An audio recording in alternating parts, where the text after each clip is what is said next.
سب سے جو اللہ کو ناپسند ہے حلال میں وہ طلاق۔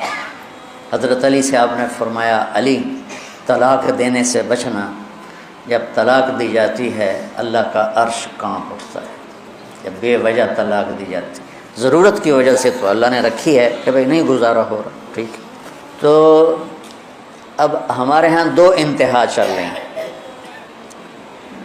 ایک جو زیادہ اپر کلاس ہے، تھوڑا سا لڑکی لڑکے میں توڑ پھوڑ ہوئی طلاق دو ہمیں فرق کرو، یہ بھی غلط ہے۔ اور ایک تھوڑا جو نیچے طبقہ ہے، لڑکی پس پس کے مر جائے، نہیں طلاق نہیں لینی اتھے ہی گزارا کر، طلاق نہیں لینی اتھے ہی گزارا کر، یہ دونوں باتیں بڑی ناجائز ہیں اور نامناسب۔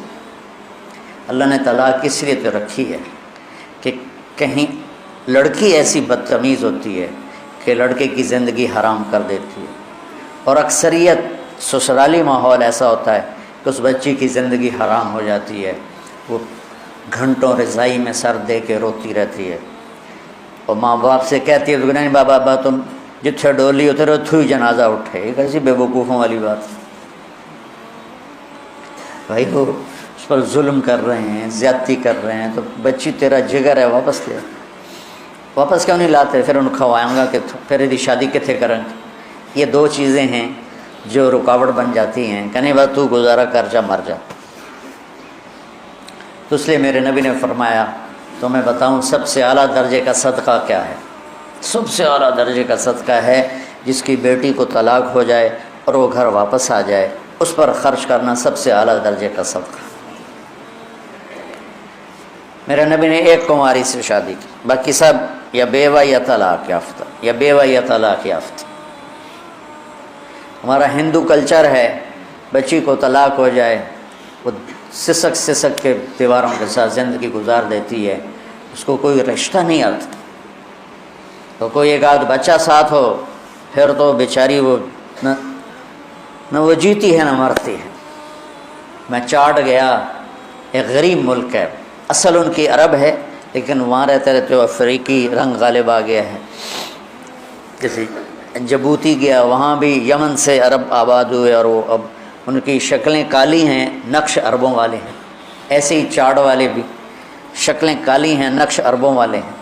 ورنہ جو حبشی ہیں نا ان کو کوئی ناک ایسے ہوتا ہے، کوئی کان ایسے ہوتا ہے، اللہ نے عجیب وہ مخلوق بنائی ہے ہمیں شکر کی نعمت سے نوازنے کے لیے کہ تمہیں بھی ایسا بنا سکتا تھا۔ تو وہاں پتہ چلا کہ بڑا بھائی طلاق دے دینا اپنی بیوی کو تو چھوٹا بھائی عدت کے بعد اس سے نکاح کر لیتا ہے، کوئی لڑائی نہیں۔ 8 بچوں کی ماں بیوہ ہو جائے یا طلاق ہو جائے تو عدت کے بعد فوراً 8 بچوں سمیت اس کی شادی ہو جاتی اور اس کو قبول کر لیتے۔ ادھر معصوم بچہ ہوتا ہے نا، ایسی بچہ نہیں لینا، صرف لڑکی ہے نہیں، ایسی بچہ نہیں لینا، بڑا ظلم ہے، بڑا ظلم، بڑا ہی ظلم ہے۔ تو بیچاری تڑپتی، تو وہ آخر ماں ہی ہے نا، تو اس بچے کو تو ہم نے نکالنا ہی۔ ہم شادی کب کریں گے؟ جب بچہ ہم نے نہیں لینا، بس صرف لڑکی کو لینا ہے۔ وہ بیچاری راتوں کو کبھی تڑپے گی، کبھی دن میں تڑپے گی، وقت کے ساتھ ساتھ زخم بھر جاتا ہے، لیکن یہ بڑی قاتلانہ معاشرت ہے، اور اس پر ہمارے ممبر سے کوئی بات نہیں ہو رہی ہے۔ اور میں پچھلے 20 سال سے اس مضمون کو چھیڑا ہوا ہے کہ اللہ کرے ہماری زندگیوں میں نبی والی زندگی آ جائے۔ اور ہمارے یہاں جو طلاق ہو رہے ہیں اس طلاق کی وجہ کوئی بہت بڑی چیز نہیں ہے، اس طلاق کی وجہ بد زبانی ہے، لالچ ہے۔ ایک بچہ میرے پاس آ گیا، میں گاؤں میں تھا، رو رہا، میں کیا ہوا؟ کہ جی میری بہن کو سسرال نے نکال دیا ہے کہ فرج لیتے آویں گی تو تاں گھر وڑی نہیں تو وڑنے نہیں دیں گے۔ یہ ہو رہا ہے عام ہو رہا ہے۔ یہ تو غریب لوگ۔ اور میں ادھر جاتا ہوں ایک جگہ اپنے دانتوں کے ٹریٹمنٹ کے لیے، تو کبھی میری بیگم بھی ہوتی ہے، ان کا بھی مسئلہ ہوتا ہے، تو وہاں ایک لیڈی ڈاکٹر بچی ہے، تو اس کو طلاق ہو گئی۔ کس بات پر؟ کہ تیرے باپ نے مجھے موٹر کیوں نہیں دی، گاڑی کیوں نہیں دی، واپس چلی جا۔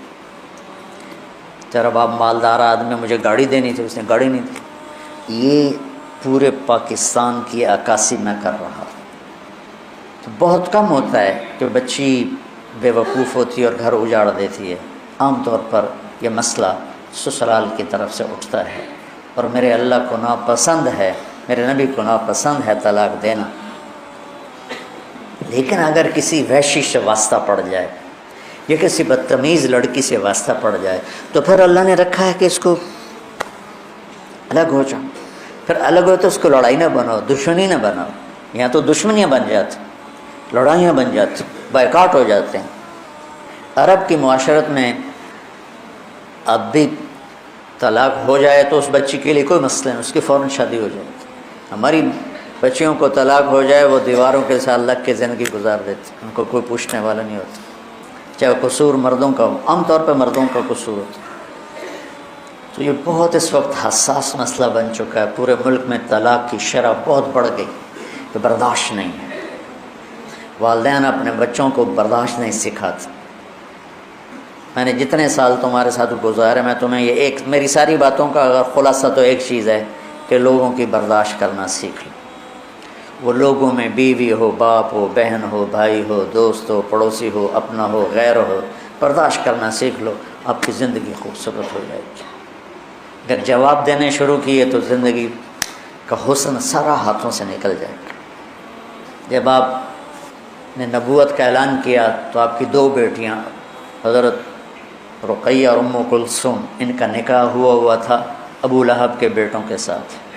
چچا تھے نا ابو لہب. تو جب آیت آئی تبت یدا ابی لہب، تو اس نے آ کر اپنے بیٹوں سے کہا کہ راسی فی رؤوسکما حرام، میں اس گھر میں قدم نہیں رکھوں گا جب تک تم محمد بن عبداللہ کی بیٹیوں کو طلاق نہ دے دو. تو اس کا ایک بیٹا عتبہ وہ حرم میں آیا، آپ تشریف فرما تھے، یہاں سے گریبان پکڑ کے جھٹکا دیا، آپ کا گریبان پھٹ گیا. وہ کہنے لگا تیری بیٹیوں کو طلاق ہے. طائف کے پتھر کھائے اور بد دعا نہیں کی. جب یوں بیٹی کی طلاق بھرے مجمع میں سنی تو کہا اچھا، میں اللہ سے کہتا ہوں اپنا کوئی کتا تیرے اوپر چھوڑ دے. اتنے دکھی ہوئے کہ اس کے لیے بد دعا کی. تجارتی قافلہ شام جا رہا تھا، اس میں عتبہ بھی تھا. تو ابو لہب آیا، دیکھو میرے بیٹے کو محمد نے بد دعا دی ہے اور اس کی باتیں خالی نہیں جاتی، اس کی حفاظت کرنا، کوئی اس کو کچھ ہو نہ جائے. ایمان مقدر میں نہیں تھا اور بات پہ اعتماد اتنا تھا. جب یہ قافلہ زرقاء اترا تو ایک شیر آیا اور اس نے یوں سب کو دیکھا ایسے. تو عتبہ چیخنے لگا یہ محمد کی بد دعا آ گئی، یہ محمد کی بد دعا آ گئی، اور یہ مجھے مار دے گا. بیٹا پاگل ہے، ہم 300 آدمی ہیں، کیسے تجھے مار دے گا، ہم تیرے پہرے دار ہیں. انہوں نے سارے اونٹ کے پالان کٹھے کر کے اونچا مینار سا بنا دیا اور اس کے اوپر اس کو سلایا اور خود چاروں طرف بیٹھ گئے پہرا دے. اللہ نے سب کو سلا دیا. شیر آیا اور ایک ایک کو سونگا، چھوڑتا گیا، سب کو چھوڑ دیا. کتنے تھے مجھے کہیں ملا نہیں، لیکن 150-200 تو ہوتے تھے جب قافلہ چلتا. پھر اس نے یوں اوپر دیکھا، یوں سونگا اور پھر ایک چھلانگ لگائی، وہ سیدھا اس کے اوپر اور جاتے اس کے منہ، اس سر اور منہ کو اپنے منہ میں لیا اور ایسے کچل دیا جیسے قیمہ بنا دیا جاتا ہے. کھایا نہیں، بس ایسے کچل کے چھلانگ لگا کے واپس چلا گیا. تو میرے عزیزو بہت برا حال ہے. اللہ تعالیٰ نے درجے مقرر کیے ہیں کہ دیکھو اگر تمہاری بیوی نافرمان ہو رہی ہے تو اسے سمجھاؤ، فَعِظُوهُنَّ، اسے سمجھاؤ پیار محبت سے. واز ہوتا ہی پیار محبت سمجھانا. وَاهْجُرُوهُنَّ فِي الْمَضَاجِعِ، پھر بھی نہ سمجھے تو اس کے ساتھ سلوک اچھا رکھو، لیکن رات کو سوتے ہوئے بستر اپنا باہر لے جاؤ، دوسرے کمرے میں سو جا تاکہ اس کو احساس ہو کہ میرا خاوند تکلیف میں ہے. وہ پھر بھی نہ سمجھے تو اسے ایک آدھ تھپڑ سمجھانے کے لیے مار دو. یہ نہیں کہ سوٹے لے کے کھڑے ہو جاؤ کہ جسم پہ نشان بھی نہ پڑے اتنا. وہ پھر بھی نہ سمجھے تو پھر کیا کرو، پھر بھی طلاق دینے میں جلدی نہ کرو. پھر یہ کرو کہ ایک آدمی خامند کی طرف سے آئے اور ایک آدمی لڑکی کی طرف سے آئے اور دونوں بیٹھ کر کوئی حل نکالیں اور اس مسئلے کو ٹھیک کرنا چاہیں تاکہ طلاق نہ ہو. پھر بھی اگر نہیں ہو سکتا تو پھر بیوقوف بن کے 3 طلاق مت دو، 1 طلاق دو، 1 طلاق دو. شاید اس کو احساس ہو جائے. پھر بھی وہ نہیں باز آتی تو چھوڑ دو، چونکہ جو کام 3 طلاق نے کرنا ہے وہی 1 طلاق نے کرنا. 1 طلاق سے بھی بیوی سے آپ کا نکاح ٹوٹ گیا، لیکن آپ کو ایک سہولت حاصل ہے کہ اس کے بعد اگر آپ چاہتے ہیں کہ ہم دوبارہ صلح کر لیں، لڑکی صلح کر لے، تو آپ دوبارہ نکاح کر لیں گے. عدت کے دوران تو دوبارہ نکاح کرنے کی بھی ضرورت نہیں ہے، اور اگر عدت گزر جائے پھر آپ نکاح کر سکتے ہیں. لیکن چھوٹتے ہی 3 طلاق دے کر آپ اپنا راستہ بند کر لیتے ہیں، پھر پوچھتے پھرتے ہیں. ایک بندے نے اپنے بیوی کو 3 طلاق دی اور مولانا صاحب کے پاس، کسی مولوی، ہر قسم کے لوگ ہوتے ہیں، کہ مولانا صاحب میں بیوی نے 3 طلاق دے دیتی، کوئی کی فتویٰ ہے؟ انہوں نے فرمایا حرام ہو گئی. کوئی رستہ کوئی. انہوں نے جیب سے لفافہ نکالا اور ان کے سرانے اس کے مسلح کے نیچے ایسے رکھ دیا. تو مولانا صاحب کوئی طرح دسو کہ ہوں تو سوچنا ہی پوے گا. 10 تو کی آکھے آئی. کہا جی میں آکھے آئی طلاق طلاق طلاق. میں کہا شکر الحمدللہ کوئی نہیں ہوئی. کہ جو کہ میں آکھے او ہوندا طلاق.